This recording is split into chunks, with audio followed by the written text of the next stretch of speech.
semaine, il y a une richesse de sujets. Bon, tout le monde se rappelle le début de la paracha, Paradigma, bien sûr les sujets, évidemment.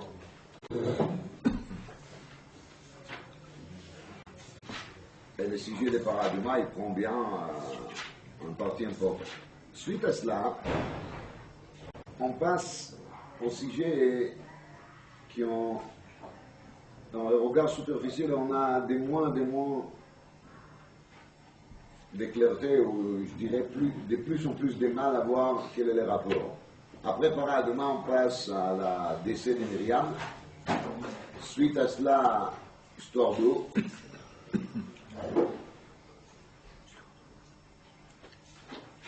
Qui se termine très mal avec la faute de Meriva. Alors la Gemara elle demande déjà Lama mismecha mitat Miriam le parashat Paradigma. C'est quoi le rapport entre la mort de Myriam et Paradigma?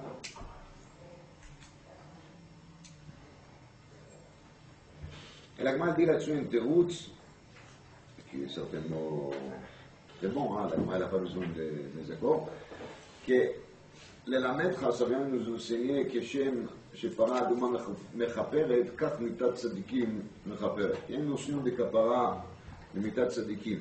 Celui qui veut voir là-dessus des choses intéressantes, des explications, c'est dans les Netziv ici, dans la Megdavar, Archev Davar sur place, qu'il explique.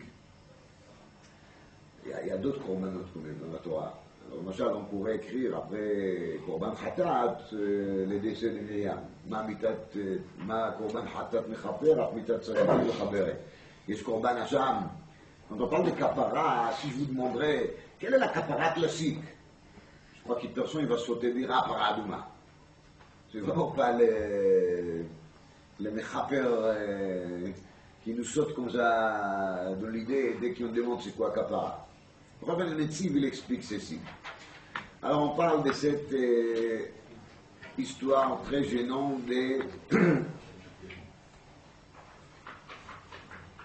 décès de Myriam plus l'événement tragique, dramatique de Meriva, le rocher avec ce qui s'est passé, vous connaissez bien le sujet. Et dès qu'on termine, הם המם מריבה שרבו בני ישראל את השם ויקדש בה,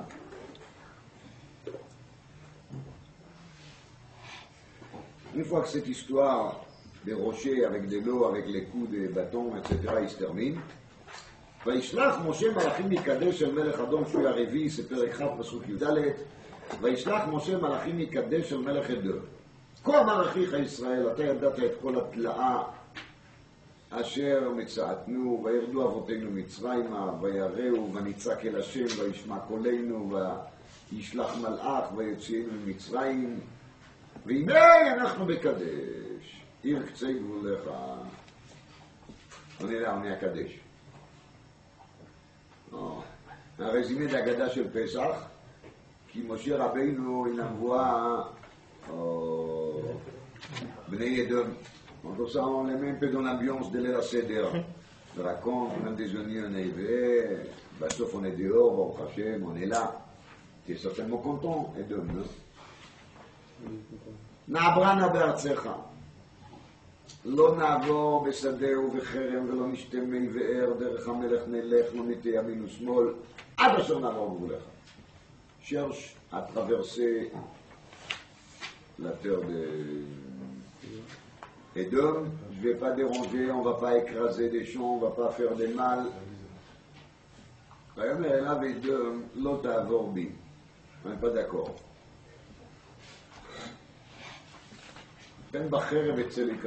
Si tu passes chez moi, si tu traverses le territoire édomien, je sors avec l'épée. Il y a une idée ça.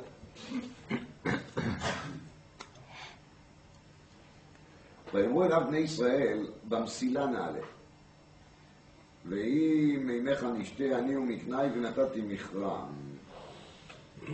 Ok, on traverse que les autoroutes. On ne rentre même pas dans le vide.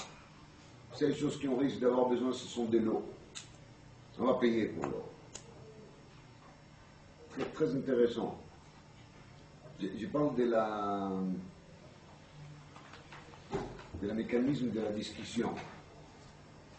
Rashi, il dit déjà, בעצם, ils n'avaient pas besoin de l'eau des deux. C'était pas la peine. C'était pas la peine. On vient de voir qui ça y est, il a tapé les rochers. Donc une fois qu'il a tapé les rochers, il y a de l'eau. Donc s'il y a de l'eau, on a notre fourniture à nous. Si on a notre fourniture à nous, pourquoi donner de l'argent au Goïm pour rien? On n'est pas donné de l'argent au Goïm. C'est sûr que l'eau allait dessus. Je pas compris. C'est sûr que l'eau allait dessus. Mais il était avec le BR, il était avec eux, il les a suivis tout le temps. Et jusqu'à la fin des 40 ans des déserts, il y avait tout le temps de l'eau avec eux. C'était les puits de Myriam qu'elle a suivi. Et après, elle a rejoint le lac de Tibériade, comme vous appelez ça, Kinneret. Ah, vous, les Goïms, ils appellent ça, le lac de Tibériade. Vous appelez ça Yam Kinneret. Le Cholofen,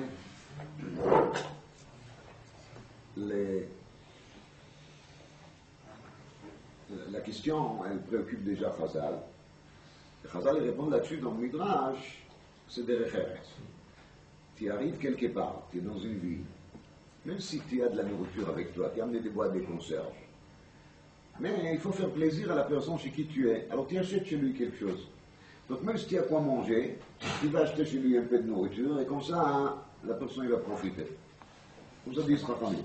Mais même s'ils ont de l'eau, ils vont quand même acheter de l'eau chez les Édomiens, comme ça ils vont leur faire plaisir, ils vont leur faire gagner de l'argent, ils vont faire travailler un peu le marché de l'économie.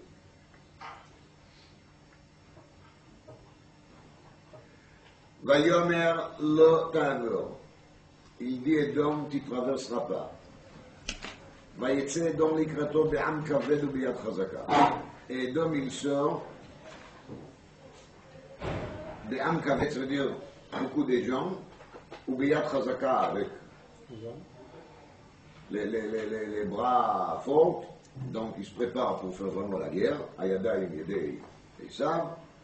וימאן אדום נתון את ישראל לעבור בגבולות ויית ישראל מעליו. Non, ils n'ont pas le choix. Ils ne donnent pas. Point. Qu'est-ce qu'il y a à faire? Rien à faire. Donc ils sont repartis. À toute cette histoire, elle sert à quoi? Qu'est-ce que ça nous avance?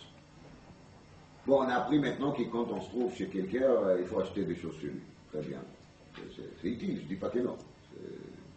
C'est une formation qui nous enseigne quelque chose. Mais je vous rappelle qu'il y a quand même des passouk Yudal et du passouk Rafal, c'est-à-dire la Torah elle a consacré là-dessus 8 pasukim. Un sort de négoce, de marchandage, ken, lon, titen, maim, lo, maim. C'est quoi tout ça? Ça a l'air d'être minuscule. Après les deux premières parties de la paracha, je veux dire, Paraduma d'un côté, et les décès de Myriam plus la catastrophe de Rocher, qui va entraîner maintenant le fait que Moshe et Aaron ne vont pas rentrer en Eretz Israël, de rentrer à une histoire, je dirais presque de politique, genre la guerre Irak-Kuwait, je ne sais pas quoi, c'est presque ça. Oui, on peut passer, on ne peut pas passer, je paye, non. Ok, ça n'a pas marché, on a laissé tomber. Alors quoi? C'est quoi l'importance de ce passage? Ce qui est dire ça? Ma basel el amdenu, comme dit Chazal toujours. Qu'est-ce que ça nous enseigne tout ça?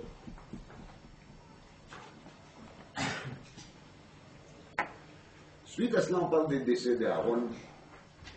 Et de nouveau, ça c'est un événement qui concerne tout le monde. Il y a marqué Vaïfkou et Aaron Shloshilion. Kolaïda, tout le monde, ils ont senti la disparition d'Aaron. Oev Shalom, Rodef Shalom, comme Rachid l'explique. C'est pas n'importe quoi.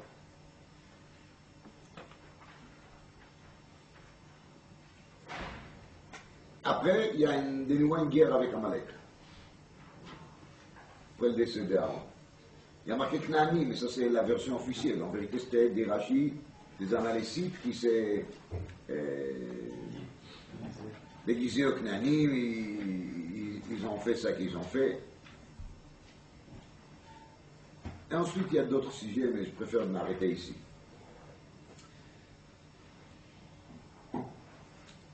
Et je vais bien voir avec vous, essayer de comprendre quand même les liens qu'il y a entre ces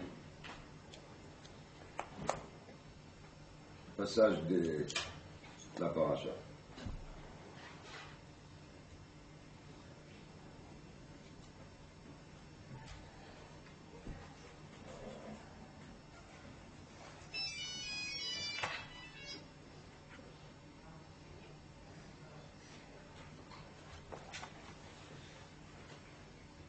Quand on parle des Paraduma, c'est toujours l'histoire qui vous connaît tous. Paraduma, fameuse de Dama ben Netina.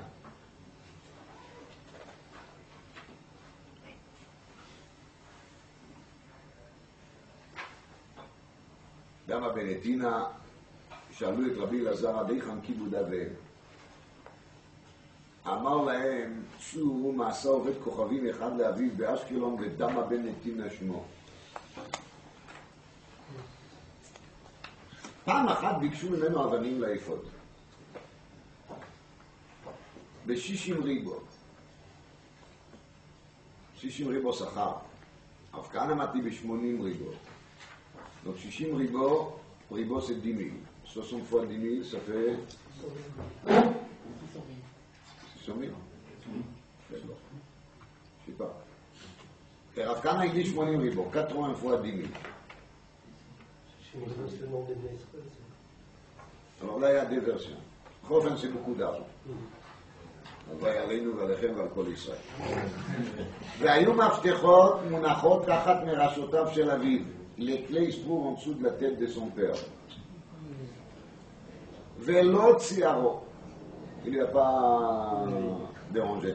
Il a refusé de déranger le repos de son père. לשנה אחרת נולדה לו פרה אדומה בעברו. L'année d'après, il a dans son troupeau une vache rousse. נכנסו חכמי ישראל אצלו. אמר להם, יודע אני בכם, שאם אני מבקש מכם כל ממון שבעולם אתם נותנים לי.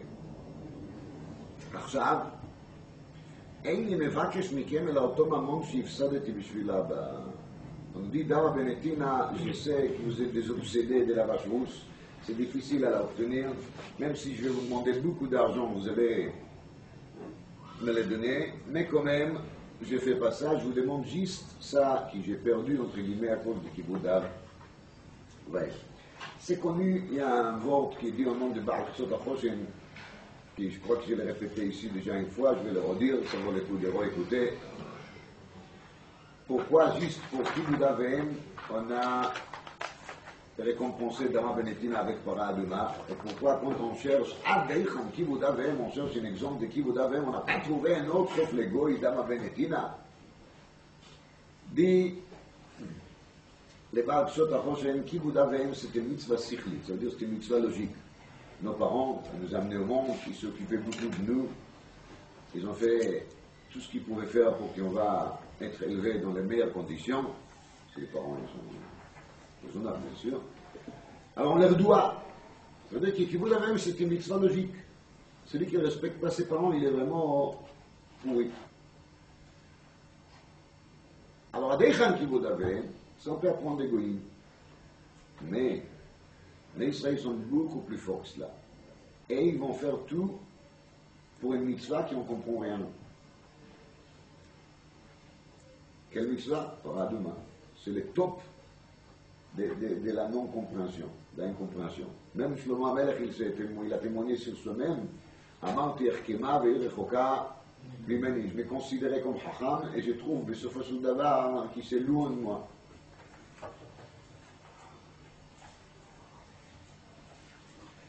Rabbi Elazar dit, le Goy il est d'accord de ne pas gagner pour Kibbout Avem qui est une mitzvah logique, 80 ribo, 60 ribo. Mais les Juifs, il est d'accord de faire quoi? De donner, de payer beaucoup plus, de dépenser pour une mitzvah qu'il n'a pas commencé à comprendre. Donc on va dire que ce n'est pas un bisayon d'Israël, et là c'est Shvach d'Israël. ça qui dit בעל קצות החושן, רואים הדברים למי שאמר. בכל אופן,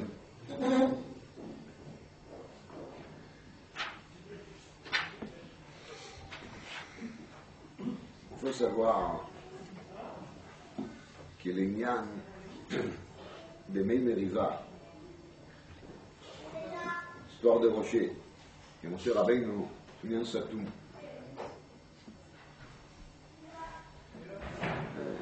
fermé comme le rocher, je dirais.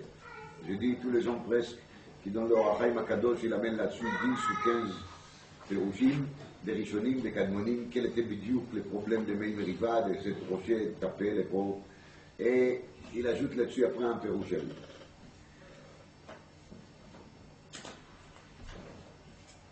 Je vais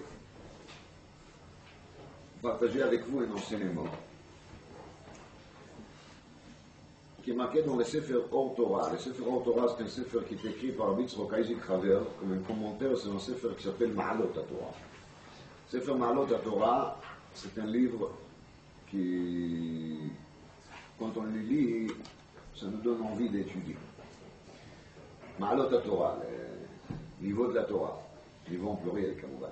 Cet livre est écrit par quelqu'un qui n'est pas très connu, c'était les frères des Gaon de Vilna. Il s'appelle Rabbi Avraham. Les Gaon de Vilna avait un fils qui s'appelait Avraham, et il avait aussi un frère qui s'appelait Avraham. Enfin, Sefer Ma'alot HaTorah, Rabbi Avraham, frère des Gaon, était commenté par Rabbi Yitzchak Isaac Haver. Et Rabbi Yitzchak Isaac Haver, il dit ainsi.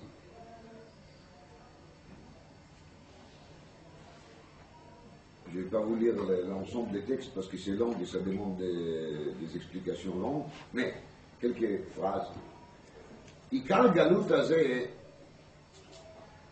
בעוון פגם הדיבור בלשון הרע ושנאת חינם. וכל זה גרם ביטול תורה. ודיר, la גלות הזה, לנו, on va appeler ça גלות אדום, parce que c'est באמת גלות אדום. ליסוד הגלות, c'est לשון הרע ושנאת חינם. Donc la médisance, c'est la haine gratuite. Cette médisance, haine gratuite, elle entraîne quoi? Bitul Torah.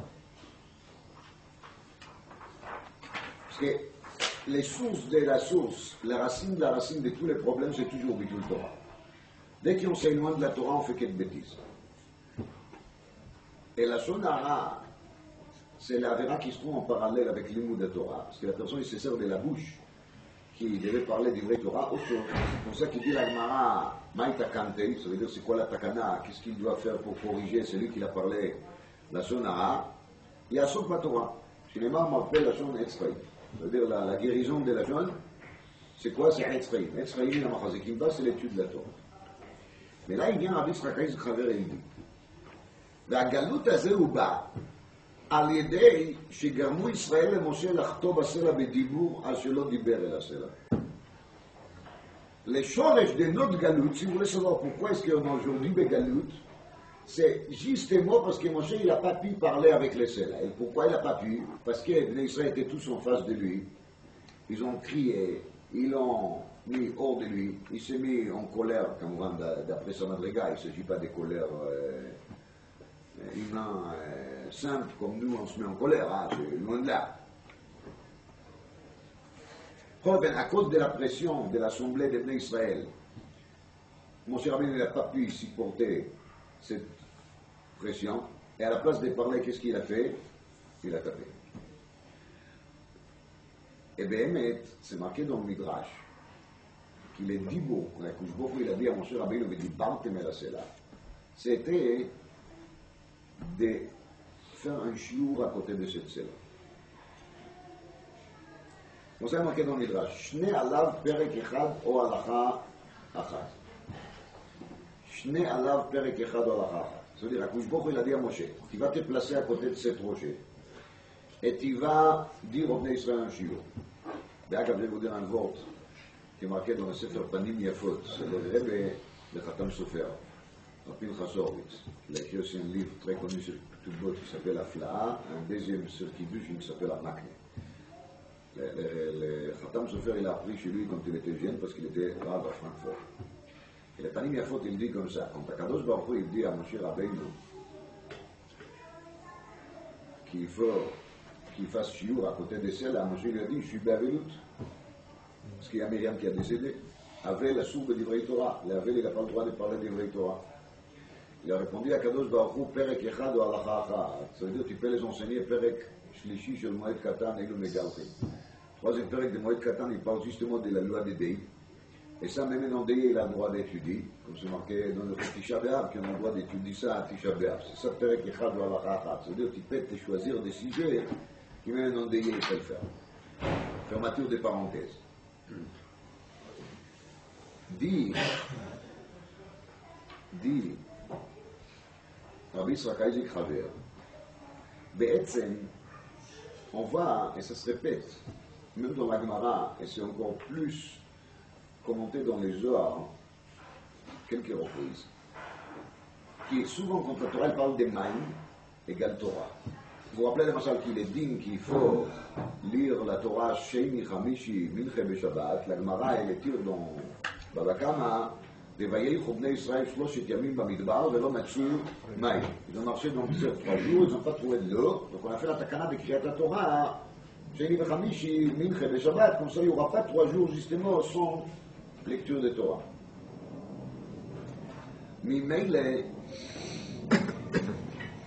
ממילא dit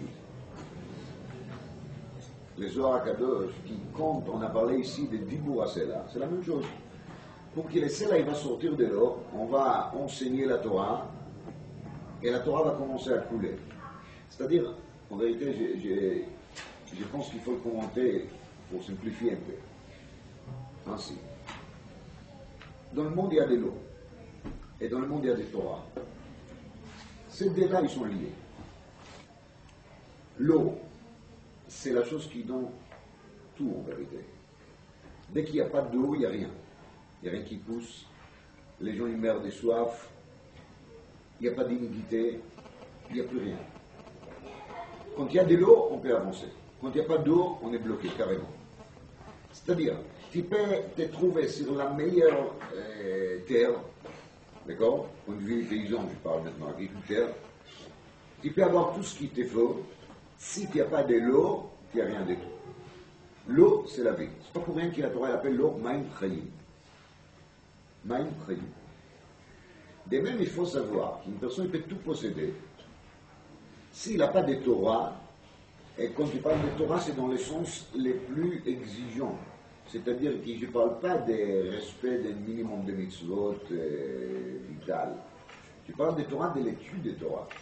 Celui qui n'étudie pas la Torah, il manque justement l'humidité de la vie. Il est hydraté, voilà. Il est déshydraté, excusez-moi. C'est un juif déshydraté. Et vous savez qu'est-ce qu'il arrive aux gens déshydratés? C'est comme ça. Etz Chaim, Maïm Chaim. D'Aïnou, tout ce qu'il arrive au Bnei Israël avec l'eau est une signe, si vous voulez, sur les rétats. D'accord? Maintenant, quand on dit que Moshe Rabbeinu n'arrive plus à sortir de l'eau, grâce au dimour, grâce aux paroles, il a besoin de se servir de quoi? Des bâtons, des tapés. Le pérouche, il est qu'à partir de ce moment-là, à partir de cette catastrophe-là, il n'y aura plus la possibilité de trouver la clarté des livrets Torah facilement. On tombe dans une situation dans laquelle on va se trouver devant des grandes difficultés à arriver à conclure notre étude.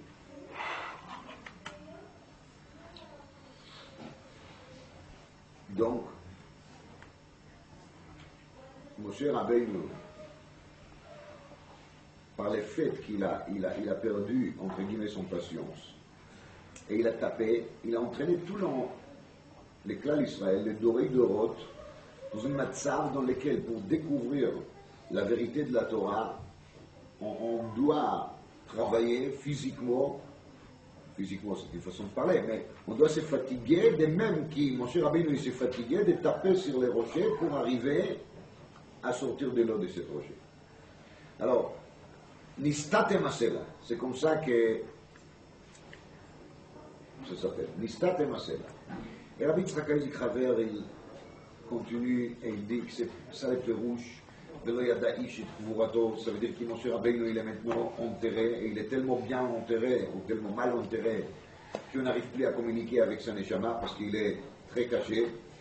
De temps en temps, rarissime, on trouve dans la Gemara Moshe Shafir qui a Mart, mais c'est pas si évident que ça. Et donc, c'est ça, Arichut HaGalut. Parce que dans cette galoute, on doit arriver à découvrir et à décoder tous ces livrets Torah qui, normalement, on était censé les faire beaucoup plus facilement, beaucoup plus vite. Et on n'arrivera pas à le faire. Le prophète Chaim, il a dit une fois, il a parlé avec des gens, il a commencé à parler avec Akadosh Baruch Hu, les gens ils ont écouté, il a dit, Ribono shel olam, ma ata rotze od, qu'est-ce que tu veux encore? C'est vrai qu'on mérite les galoutes, je dis rien au contraire, mais on t'a déjà fait Talmud Bavli, Talmud Yerushalmi, Rishonim, Achronim, Rambam, Tour, Shulchan Aruch. Aujourd'hui, je travaille déjà sur le Mishnah Broa, c'est-à-dire on arrive à conclure. Alors ça y est. Je pense que le prophète Chaim, il a parlé de la même chose. C'est-à-dire en vérité, Arichut HaGalut, c'est de mettre quoi? C'est le fait qu'on n'arrive pas à décoder, à décortiquer, à arriver à des clartés, à des conclusions claires de Torah. Il y a tellement de mal, tellement de machlokot, tellement de shitot, tellement de svarot, tellement de avanot, tellement de possibilités. Mais, dit le Chafetz Chaim, ça y est, on a déjà fait un travail immense. Alors est-ce que ça suffit pas encore? C'est ça sa question. C'est basé sur cet enseignement d'ici. Comme ça je pense.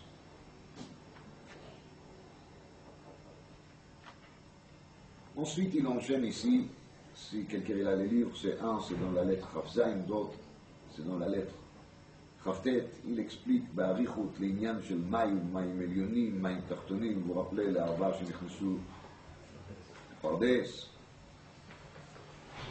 Et Yaakov Avinu, à un moment, il a aussi une affaire avec mayim, vous vous rappelez, Vayagel et ha'even me'al pi ha'be'er. Yaakov, il enlève la pierre qu'il bouche cette puits là-bas. Quand il fait cela, il est en train de se sauver d'Esav. Vous vous rappelez tous le Midrash très connu, comment est-ce qu'Esav, il est en train de se trouver avec Yaakov dans la matrice de leur mère, et Yaakov, il essaye de sortir chaque fois quand ils arrivent au Batei Knesiot, au Batei Midrashot. Et Esav, par contre, c'est Batei Traot, Batei Kirkasot. Quand ils passent à côté des discothèques ou des cinémas ou des choses pareilles, c'est là qu'ils savent, il commence à bouger, il est très ému. C'est-à-dire qu'il est déjà, à ce moment-là, c'était très clairement distingué. C'était bien séparé. Yaakov, il déclare que la chose qui lui intéresse, c'est l'étude de la Torah. Comme la Torah dit, Yaakov Ishtam Yoshev Oalim. Il se concentre, il s'enfonce au maximum dans l'étude, tandis qu'Esav, il fait les contraires, Ish Tzaïd, Ish Sadeh, c'est-à-dire il ne veut même pas mettre son pied dans le Beth Midrash. Il est tout le temps dehors. C'est ça, Ish Tzaïd, Ish Sadeh. C'est-à-dire il cherche tout le temps à trouver des choses à l'extérieur.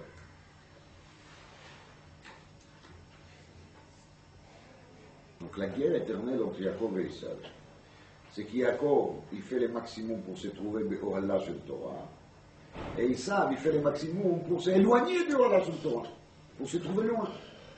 C'est ça la avoda d'Esav.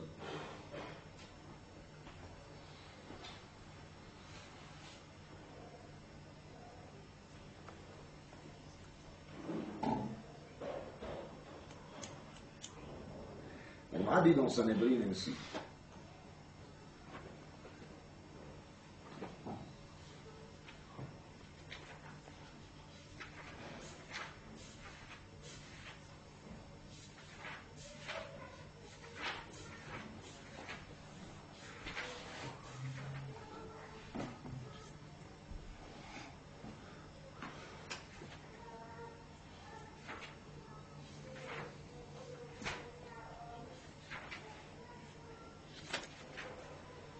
On parle ici dans Daf Tzadik Gimel de David Amelech. בן לישי בית הלחמי יודע נגן וגיבור חי ואיש מלחמה ונבון דבר ואשתו והשם עמו. La Gemara, elle développe le sujet et a marqué que David, il sait poser des questions, il sait répondre, il יודע לסר וליתן במלחמתה של תורה. והשם עמו שהלכה כמותו בכל מקום. שהלכה כמותו בכל מקום. להלכה elle est comme David בכל מקום. Et la Gemara, elle enchaîne et dit, Mashiach, כתיב ונחה עליו רוח השם, רוח חוכמה ובינה, רוח עצה וגבורה, רוח דת ויראת השם, וכתיב והעריכו ביראת השם. והעריכו ביראת השם. מה זה והעריכו ביראת השם? dit la Gemara de Morach Vedaï. C'est avec l'odeur qu'il arrivera à juger. On va lui amener des affaires, il va sentir l'odeur, il saura dire Chayav, Zakai, Patour, Kacher, Taref, tout va se passer par les nez.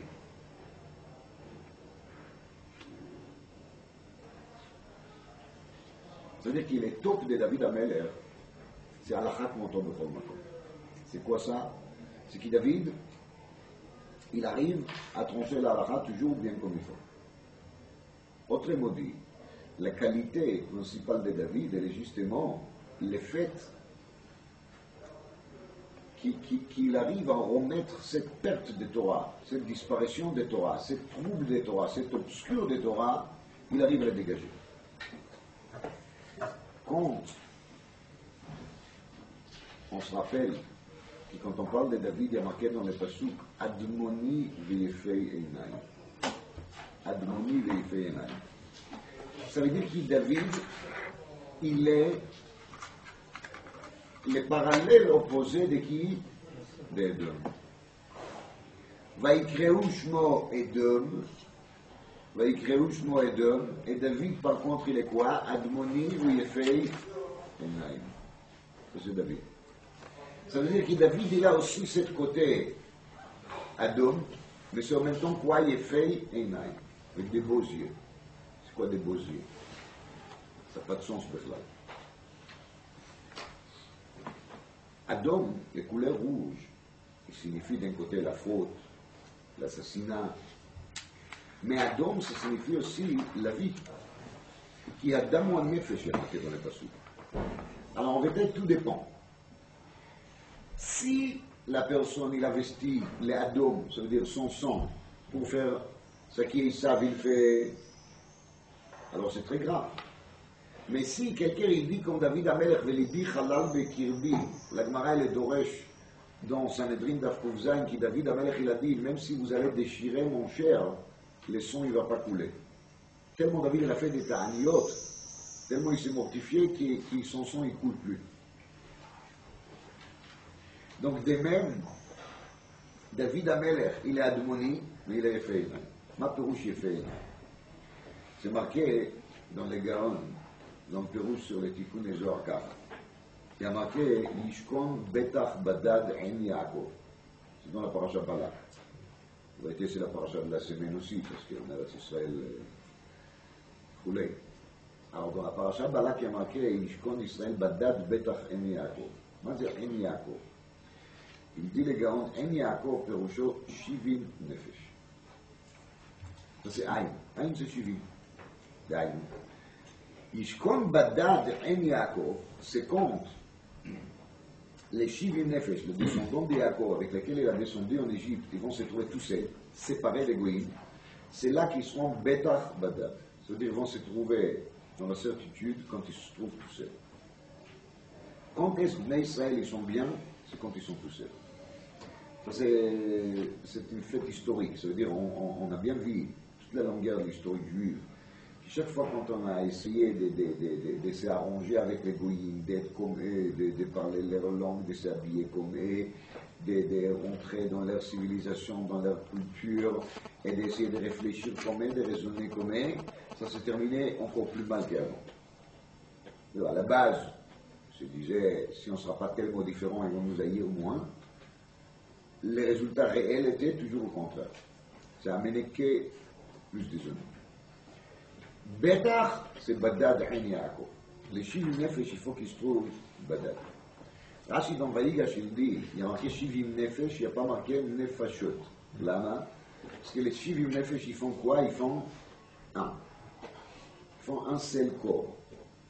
Tandis qu'ils savent dire Rashi, c'est l'opposé, il y a marqué quoi? Nafshot. Parce que même s'il a moins que Shivim, il a Nafshot. Chez lui, c'est toujours la disparition.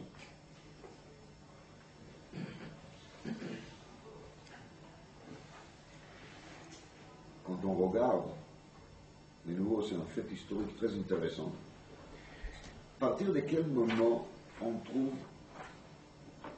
les débits de Machlokot dans la Mishnah? C'est à peu près 200 ans avant la destruction des Beit Sheni, le deuxième temple. Et c'est à peu près le moment dans lequel Edom a commencé à prendre le pouvoir. Le Babel, Madaï, Yavan, et après Nesranouka, c'était les Hashmonaïm. Et c'est de ces Hashmonaïm qu'ils ont commencé à faire entrer les pouvoirs romains, les pouvoirs d'Edom sur Bnei Israël. Et c'est là qu'on commence à trouver des machlokot dans la Mishnah. Regardez dans la Soudia de Chagiga d'Aftetzaï, et vous verrez, machloket ken lismoch, lo lismoch, c'était la première machloket, et cette première machloket a démarré en même temps avec les pouvoirs d'Edom. Les pouvoirs d'Edom, ils entraînent de nouveau Shichichat Torah, l'oubli de la Torah, et surtout il fait diminuer les clartés de la Torah.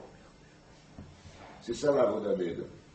Quand Edom, il arrive à avoir des pouvoirs sur Bnei Israël, il y a moins de clarté dans l'étude. Cette perturbation est la perturbation Edom. Il arrive à nous faire sortir, mais au Allah shel Torah, d'être moins Ishtam Yoshevalim. On devient un tout petit peu un Shetzaï dans Sheisadeh, ça veut dire on regarde qu'est-ce qui se passe dehors, et à partir de ce moment-là, c'est terminé. En réalité, c'est même logique. Dans la mystique de la logique ou dans la logique de la mystique, ça s'explique très bien. Quelqu'un comprenne qui peut-être jusqu'à aujourd'hui, il ne sait pas comment il faut faire pour composer un numéro de téléphone. Ou quelqu'un comme Rabbi Feinstein qui témoigne sur lui-même en écrit dans une tchouva qui jamais de sa vie il a lu ni un livre ni un journal qui n'est pas du vrai Torah. Jamais. Il n'a jamais fait une lecture d'un autre texte que des livrets Torah. Alors est-ce que vous ne comprenez pas qu'il sa tête, il raisonne autrement? Il n'a même pas un milligramme de notre pensée qui est la pensée de la Torah. Alors c'est évident que tout ce qui sort de sa bouche, c'est ça qu'il a absorbé dans la tête. S'il a absorbé qu'est Torah, tout ce qui sort c'est qu'est Torah. Sa logique, la façon qu'il analyse les choses, est uniquement la logique de la Torah, parce qu'il ne connaît pas une autre. C'est la seule logiciel qu'il a. Mais nous, qu'est-ce qu'on a dans la tête? On a des salades. Alors, il y a des salades moins graves, il y a des salades plus graves. Il y en a qui sont très amères, très aigres, piquants. Il y a des tout. En tout cas, c'est clair que je suis sûr que, je parle de moi, hein, si j'aurais jamais lu un texte d'autre que le texte de Torah, je pouvais raisonner beaucoup mieux. Et tous les erreurs que je fais, de raisonnement ou de pratique, c'est parce que justement, j'ai malheureusement de la tête d'autre chose. Est-ce que vous comprenez un peu la pureté d'un neshama, d'une tête, qu'il n'a jamais écouté la radio de sa vie, même pas les actualités? Jamais. Qu'il n'a jamais regardé un journal. Même les journaux qui se considèrent de religieux. Alors Bourber, il ne voulait pas toucher un journal avec ses mains. Il a soulevé comme ça son manteau et il a fait tomber de la table. Il ne voulait pas le voir, mais il ne voulait pas l'enlever comme ça, parce que c'est sale le journal. Il ne faut pas le toucher.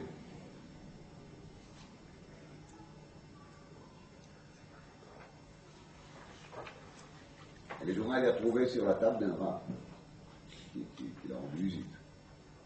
Et il a dit après qu'il est rat, peut-être qu'il doit les lire, parce que ça fait partie de son travail. Il est rat d'une communauté, il doit savoir ce qui se passe dans le monde. Et lui, le Rosh Hashiva, il n'a pas besoin. Il ne veut même pas le toucher. Mais ça, c'est une autre question maintenant. J'ai essayé de trancher la question oui journal ou non journal. C'est pas le point. Le point, c'est que j'ai dit, quand on a une propriété, quand on est Badad Ein Yaakov, les Shivim Nefesh, ils sont ensemble, on a une autre tête. Et quand on a une autre tête, on a un autre raisonnement. Et c'est là qu'on arrive à avoir Torah B'Toharata. David, il a Admoni, mais il fait Inaïm. De quel Aïn on parle? De cette Aïn de Shivim Nefesh qui dit les gars. Alors il est Admoni, il est l'opposé d'Edom, et il arrive à faire quoi? Halacha Broura. Halacha Broura. Il y a un Gemara dans le Sechet Shabbat qui dit qu'il a de lavo Atida Isha, une femme elle va venir avec une kikar, elle va demander est-ce qu'il est tahor, est-ce qu'il est tamé. Les shotetou Rabim dit la Gemara, ils ne vont pas trouver la halacha. Ça c'est la situation avant d'arriver le Mashiach. Et par contre, quand Mashiach il sera là, ça sera encore plus fort qu'avant. Parce que Mashiach il pourra juger avec quoi? Avec les réach. Les réach sont encore plus forts que l'eau. Tu parlais de maïm. Oui. Bien sûr que dans les maïms, vous savez, c'est très dangereux quand l'eau ne sont pas propres. Même dans les maïms, il y a des madrigotes des propriétés. Mais les avir, l'air, c'est encore moins palpable que l'eau. C'est encore plus fin que l'eau. C'est pas pour rien qu'à Paris on fait tellement des histoires sur la qualité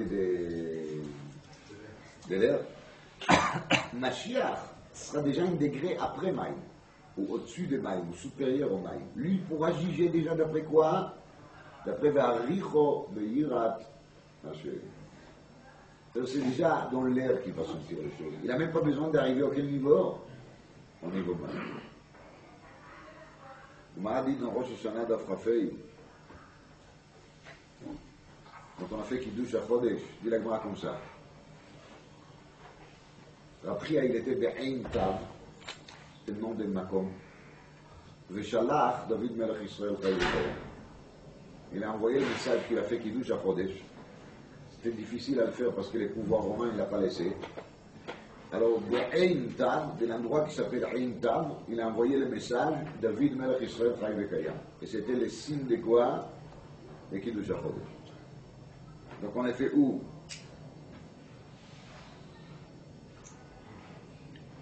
Dans la ville Ein Tav, et le siman il est quoi? David Melech Israël Chayil Kayam. David Melech Israël Chayil Kayam pour jour que même en étant de Galout et d'homme, le Ein Tav il existe. Le Yefei Naim il existe. Et on attend toujours l'arrivée de Mashiach qui est le descendant de David Melech Israël Chayil Kayam. Parce que le Kiddush HaChodesh c'est quoi? C'est le fait qu'il y a cette cycle qui fait que la lune elle est des fois plus petite, mais après elle redevient plus grande. Et donc c'est des mêmes chez le peuple d'Israël. Et si vous suivez bien, vous verrez qu'à toute la longueur de l'exil d'Édom, il y avait des périodes où il y avait moins de Torah, et encore moins de Torah, et encore moins de Torah, et après ça recommence dans le même pays, dans la même ville dans laquelle il y avait énormément de Torah à un moment, il n'y a plus, et après ça recommence. Regardez, en France, depuis Balé Tosfot, ça dégradé. Durant les dernières 100 ans, il n'y avait pratiquement rien du tout ici. Et aujourd'hui, vous allez partout, vous trouvez des bâtés midrashis. Il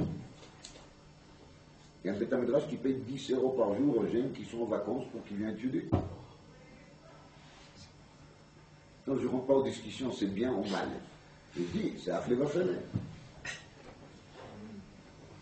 Ça veut dire que ce pays, la France, qui était tellement vide des Torah, jusqu'à il n'y a pas très longtemps, oui, elle voit des yeshivot, des kolélim, des bâtés midrashot, des gens qui viennent même vendredi matin pour écouter un cours, sa qualité est doutée, mais en tout cas ils sont là, ils sont prêts à quitter ce qui s'appelle la vie active et d'homme pour venir étudier la Torah.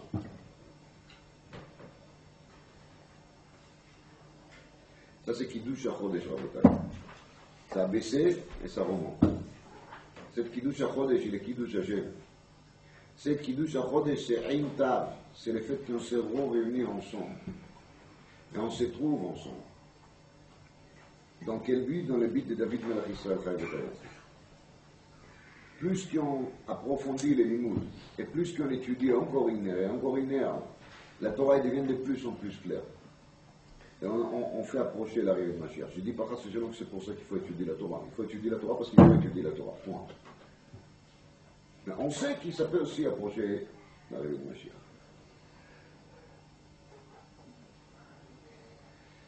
Khatam Sofer, il dit, Edom Rashi Tevot, En Doresh ve'en Mevakesh. Edom, c'est En Doresh ve'en Mevakesh. Le travail d'Edom, c'est pas seulement de faire troubler les livrets Torah, c'est d'essayer de nous désintéresser des livrets Torah. De nous proposer tellement des échanges, tellement d'autres sortes d'excitations et d'activités, d'intérêts intellectuels de toutes sortes de couleurs, tellement de diplômes, qu'on va arriver à un niveau de En Doresh ve'en Mevakesh. Ça veut dire que le limoud de la Torah Chas v'Shalom, il ne va pas nous intéresser. Dit le Khatam Sofer, quand les Israël ils se trouvent après les rochers, juste à côté des frontières d'Edom, ils ont très bien compris les liens entre les deux choses. Ils ont compris qu'avec l'histoire des rochers, ils ont perdu justement dans quel domaine? Dans le domaine de la clarté de la Torah. Et vous savez, quand c'est pas clair, ça enlève l'envie. La preuve, qu'est-ce qu'on préfère? D'écouter un shiur Chumash ou un shiur de Gemara Zvachim?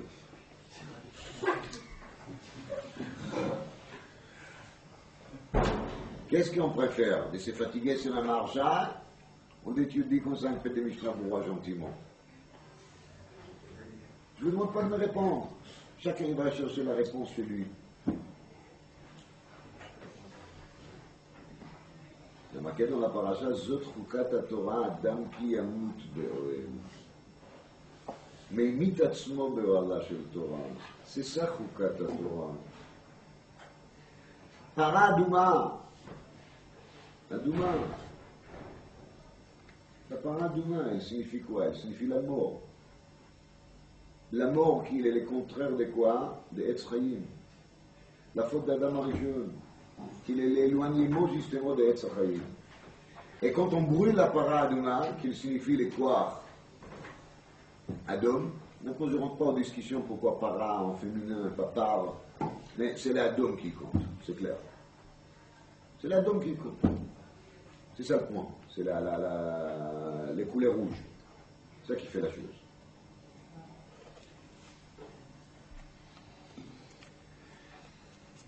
Quand on brûle par Adouma, ça veut dire qu'on accepte la mitzvah de la Torah qu'on ne comprend pas du tout.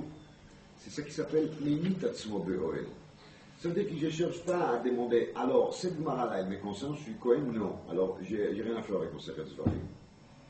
Cette marche qu'il explique les Tosfot dans Baba Batra par rapport aux questions de Arev Kablan, ça me concerne, moi, je ne fais pas de prêt, ni je prête, ni j'emprunte. Donc, je le mets de côté. Ces genres de raisonnements qui sont tendus pour eux, mais je ne rentre pas maintenant à cette question, ces genres de raisonnements signifient que la personne n'est pas d'accord du tout d'être Meimit Atzmo Be'oel. Il est d'accord de faire les choses comme ça lui arrange, comme ça lui plaît. Et ça, il a fait beaucoup de Kibbutz Avim, Rabotai. Il était le champion de Kibbutz Avim, comme c'est marqué dans le Midrash. Ça lui a plu. Ça lui a paru logique. Et les mots d'Ama, si vous renversez les lettres, qu'est-ce que vous trouvez là-dedans? Il est Ben Netina. C'est quand ça lui donne quelque chose, c'est pour ça qu'il fait. Si c'est noten ou notengan. Le noten, le noten. De nom, donnant, ça s'appelle, je pense. Chez nous, c'est pas de nom, donnant. On ne fait pas la question de la rentabilité. On ne regarde pas est-ce que c'est utile, est-ce qu'il y a un échange, est-ce que je profite. Non. Chez nous, il y a une autre raison. Dit le Khatam Sofer HaKadosh, quand Israël veut traverser la terre d'Edom, c'est justement dans le but de casser Edom, spirituellement. Il voulait à tout prix de prendre Maïm chez l'Edom, de diminuer les Maïm chez l'Edom, parce que les Maïm chez l'Edom, justement, sont des l'or qui sont abîmés, poisonniers, je ne sais pas comment il faut dire, Il y avait une catastrophe écologique qui s'est passée. Il y a maintenant dans le monde les maïms chez les dômes. Les Israéliens cherchent de les enlever des maïms, de diminuer leur corps. Les sadés, les kernes des dômes, ça ne les intéresse pas. C'est quoi qui les intéresse? C'est les maïms chez les dômes. Mais l'homme, il n'est pas bête, il comprend. Et il ne laisserait pas faire. Donc, pen bacher et tzelikatecha va tzelikato be'am gado be'am rav ou be'yad chazaka.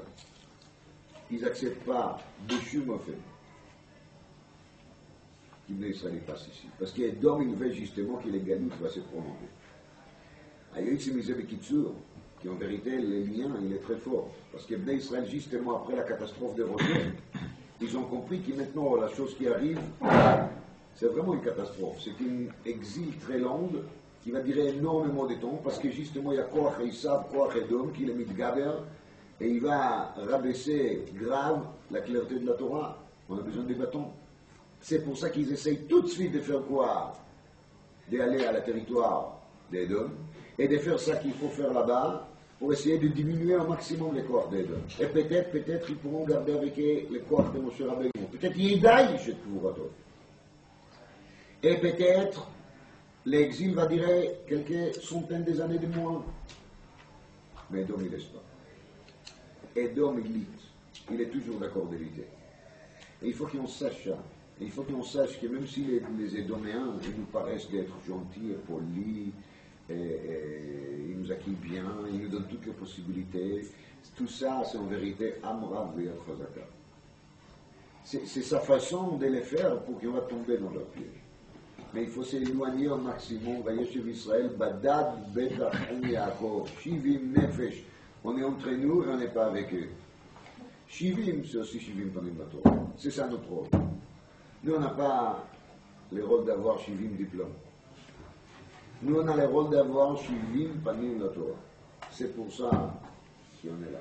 Comme Yiftar B'Leveinu B'Torato, V'Yasim B'Leveinu Avato V'Yirato. Et parce qu'on a parlé de la richesse du monde, les Kohen, il va enlever le sang